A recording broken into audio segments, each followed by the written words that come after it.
အားလုံးပဲမင်္ဂလာပါ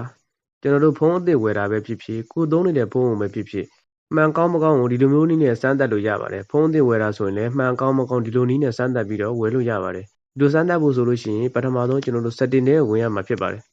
setting ထဲဝင်လိုက်ပြီးတဲ့အခါမှာ my device ဆိုတဲ့နေရာလေးပေါ့နော် my device ဆိုတဲ့နေရာလေးဝင်လိုက်မယ်ပေါ့နော်ဝင်ပြီးမှ all space ဆိုတာလေးကိုထပ်ပြီးတော့ဝင်လိုက်မယ်ဝင်ပြီးလို့ရှိရင် kernel version ဆိုတာလေးကို၄-၅ချက်လောက်တောက်လိုက်ပေါ့နော်ဒါဆိုရင်ဒီလိုမျိုးလေးပေါ်လာမှာဖြစ်ပါတယ်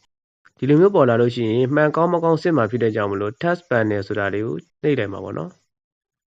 နှိပ်ပြီးတဲ့အခါမှာကျွန်တော်တို့ဒီမှာဒီ line လေးတိုင်းလိုက်ပြီးတော့ဆွဲကြည့်ပေါ့ဒါမျိုးလေးဆွဲကြည့်လိုက်ပေါ့ဆွဲကြည့်လိုက်မယ်ဆိုရင်ဒီနေရာတွေမှာမှန်မလို့ဘူးဖြစ်တဲ့ကြောင့်မလို့ဒီဖုန်းကမှန်ကောင်းတယ်လို့ပြောလို့ရပါတယ်နောက်ပြီးဒီခလေလန်းကြောင်းဆွဲကြည့်ပေါ့နော်ဒီဘက် down ပြတ်တွေလည်းဒီလိုမျိုးဖြတ်ပြီးတော့ဆွဲကြည့်ဒီဘက်ကိုဆွဲတဲ့အခါမှာဒီဘက် down ပြတ်မှာဒီညာလေးပါပေါ့နော်ကျွန်တော်မြားပြထားတဲ့နေရာလွတ်နေတယ်မတွေ့လားကျွန်တော်မြားပြထားတဲ့နေရာမှာမှန်နည်းနည်းလေးလွတ်နေတယ်ပေါ့ဒီနေရာမှာဆိုတာမှန်လွတ်တဲ့နေရာလေးပေါ့နော်ဒါမျိုးလေးဆွဲကြည့်လိုက်ပေါ့ဒီဘက်ကိုလည်း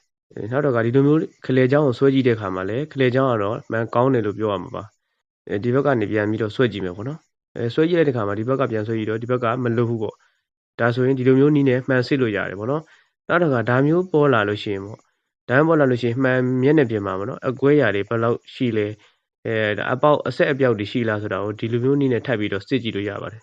ဒါမျိုးကာလာနဲ့စစ်လိုက်ကြည့်ပေါ့နော်စစ်ကြည့်လိုက်တဲ့အခါမှာမှန်ကွဲတာတို့အဆက်အပြောက်တွေပေါ်လာဆိုရင်ဒီမှာကိုယ့်ကိုယ်ကိုယ်ပေါ်နေမှာပေါ့နော်